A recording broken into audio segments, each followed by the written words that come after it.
Bienvenidos al podcast de economía e inversiones de Upside Capital. Revisaremos el rendimiento del mercado en Chile y el mundo y las principales noticias económicas y financieras que marcan la jornada.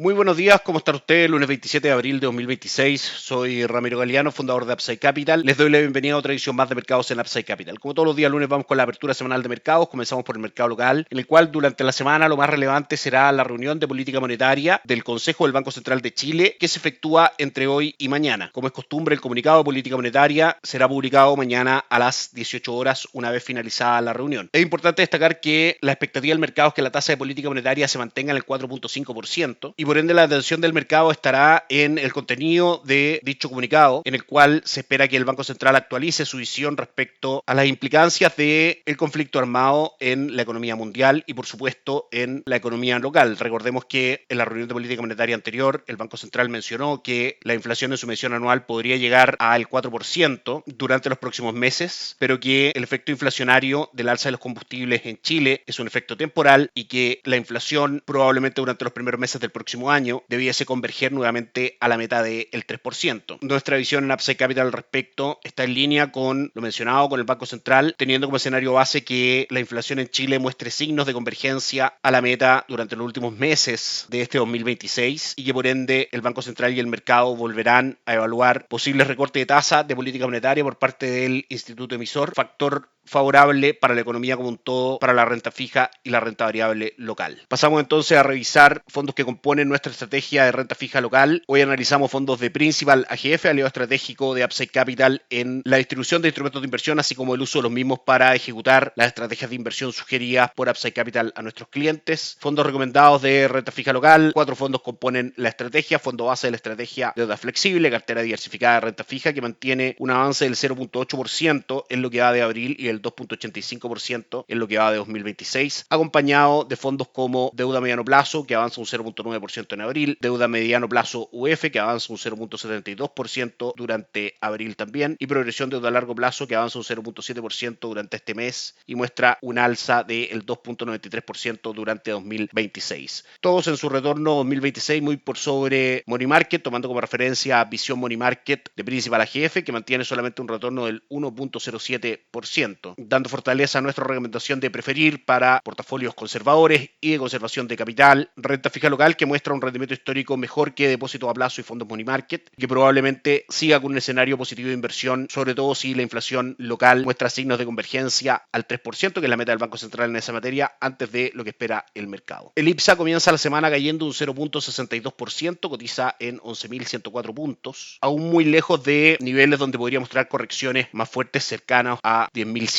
o 10.200 puntos. El IPSA continúa con fundamentales alcistas para este año, esperando retornos entre el 15 al 25%. Durante el último año el IPSA ha rentado un 38.83% y en lo que va de 2026 un 5.94%. Para incorporar acciones locales de manera diversificada a portafolios de nuestros clientes, en Upside Capital recomendamos el fondo de Principal AGF Capitales y Acciones Chilenas, que mantiene un retorno del 34.38% durante los últimos 12 meses. Dólar peso comienza esta semana cotizando en 892, con una pequeña presión alcista que lo ha llevado durante la jornada a cotizar en 895. Nuestra visión respecto a dólar peso es que en el cortísimo plazo sus cotizaciones estarán condicionadas a lo que ocurra con el conflicto armado en Oriente Medio entre Estados Unidos e Irán, entendiendo que el dólar en el mundo es un instrumento de refugio ante incertidumbre y volatilidad en los mercados. Eventualmente lo que debiese ocurrir es que el conflicto tienda a enfriarse, a desescalar, y por ende en el corto plazo el dólar podría volver a los niveles más bajos que ha tocado mientras se ha estado desarrollando este conflicto, cerca de 874. Es importante también resaltar que nuestra visión de mediano a largo plazo para dólar peso es bajista por los siguientes motivos. En primera instancia, el ciclo de recorte de tasa de política monetaria por parte de la Reserva Federal. El mercado aún espera, en el escenario actual, aún muy condicionado por el alza de los combustibles producto del conflicto armado. El mercado espera a lo menos entre 1 a 2 recortes de tasa de política monetaria a diciembre del 2027, factor que debilitaría las cotizaciones del dólar en el mundo y haría lo propio también en Chile. Por otro lado, un factor alcista será una esperada recuperación en las expectativas y el crecimiento en nuestra economía, que daría mayor valor al peso chileno frente a las cotizaciones del dólar. Segundo factor también por el cual dólar peso debiese tender a caer. El tercer factor relevante para que dólar peso tenga una presión bajista es que el cobre mantenga su buen comportamiento con un alza durante el último año del 22.92% y durante el último mes del 9.77%. Recordemos que la relación es inversa. Si el cobre mantiene sus cotizaciones e incluso tiene presión alcista, el dólar en Chile es impulsado a la baja. Objetivos para el tipo de cambio, en primera instancia 874 y luego 851, donde marcó mínimos anuales. Respecto al calendario económico de Estados Unidos, vamos a tener varias cosas que revisar durante esta semana. Mañana martes se dará a conocer confianza del consumidor de The Conference Board. El día miércoles tendremos reunión de política monetaria por parte de la Reserva Federal, esperando que en su comunicado y en la conferencia de prensa su presidente, Jerome Powell, transmita la visión de la Fed respecto a las implicancias del conflicto armado, inflación y por supuesto el futuro de la tasa de política monetaria. Recordemos que Jerome Powell ha comentado que en el actual contexto aún las expectativas de inflación en el largo plazo en Estados Unidos se mantienen ancladas, por ende por ahora el mercado descarta posibles alzas en la tasa de política monetaria norteamericana. El día jueves tendremos la primera revisión del Producto Interno Bruto trimestral de Estados Unidos correspondiente a su primer trimestre y también la presentación de precios del gasto de consumo personal, la medición favorita por parte de la Reserva Federal para monitorear el comportamiento de los precios y con eso tomar decisiones de tasa de política monetaria. Respecto al calendario de entrega de resultados, el cual ha tenido una lectura bastante positiva, hasta el momento prácticamente el 80% de las empresas que han entregado resultados han superado las expectativas del mercado. Esta semana será bastante relevante con Visa y Coca-Cola entregando resultados mañana martes. El día miércoles será el día más relevante con los resultados de Alphabet, Microsoft, Amazon y Meta Platforms, la matriz de Facebook, todos luego de que concluya la sesión de mañana de transacciones en el mercado. Por último, el día jueves también Apple dará a conocer sus resultados al mercado. Y respecto a los nuevos acontecimientos entre Estados Unidos e Irán en un contexto de guerra, durante este fin de semana las conversaciones entre las partes fracasaron después de que funcionarios iraníes abandonaran Pakistán para sostener diálogos con la contraparte norteamericana, mientras que Washington canceló el envío de una delegación a Islamabad, capital de Pakistán. Sin embargo, durante hoy lunes hay ciertos informes que generan cierta esperanza de desescalada en el conflicto, dado que Irán habría presentado a Estados Unidos una nueva propuesta para la reapertura del estrecho de Hormuz y el fin de la guerra, aunque con la condición de posponer las conversaciones nucleares, siendo la contención de estas ambiciones nucleares uno de los principales motivos de la ofensiva conjunta entre Estados Unidos e Israel a Irán. Mantenemos nuestra visión respecto a el conflicto armado en Upside Capital, que eventualmente estas conversaciones más temprano que tarde mostrarán un acuerdo de cese de las hostilidades definitivo y que por ende en el tiempo el precio del petróleo tenderá a niveles anteriores a el inicio del conflicto. Tomando como referencia el petróleo Brent, hoy sube un 3.2%, cotiza en $102 por barril y ha subido durante el año un 68%. Sostenemos por ende que también este cese definitivo a la hostilidad entre las partes será un factor alcista para los índices accionarios en el mundo y que el mercado volverá a centrar su atención en el mercado laboral norteamericano, las mediciones de inflación y por ende los movimientos de las tasas de política monetaria en la Fed y en el resto del mundo. Estados Unidos continúa siendo parte de nuestra recomendación de inversión a través de fondos diversificados en plataforma local, fondos gestión activa arriesgado de Principal AGF, mantiene un retorno del 23.13% durante los últimos 12 meses, fondo compuesto principalmente por renta variable extranjera que recomendamos a nuestros clientes con fundamentos positivos de inversión de mediano a largo plazo para diversificar sus posiciones en renta variable extranjera. Por supuesto también mediante Principal AGF damos acceso a plataforma Allfunds a través de las cuales nuestros clientes pueden invertir en los fondos de las casas de inversión más reconocidas en el mundo como JP Morgan, BlackRock, el mismo Principal, entre otros. Repasamos por último el comportamiento de los principales mercados a esta hora del lunes. En Asia el Nikkei 225 de Japón subió un 1.38%, el índice Hansen de Hong Kong cayó un 0.2% y el índice de Shanghai mostró un leve alza del 0.16%. En Europa el DAX alemán cae hoy día un 0.19% y el Eurostoxx 600 retrocede también un 0.3%. Y en Estados Unidos los tres principales índices bursátiles tienen retornos dispares con Dow Jones cayendo un 0.14% y S&P y Nasdaq subiendo un 0.1%. Eso es todo por hoy, que estén muy bien, nos encontramos el día jueves para el cierre semanal de mercados.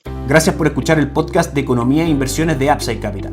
Te invitamos a visitar nuestro sitio web www.upsidecap.cl y contactarnos para brindarte una asesoría objetiva, sin sesgo y con una mirada global para tus inversiones.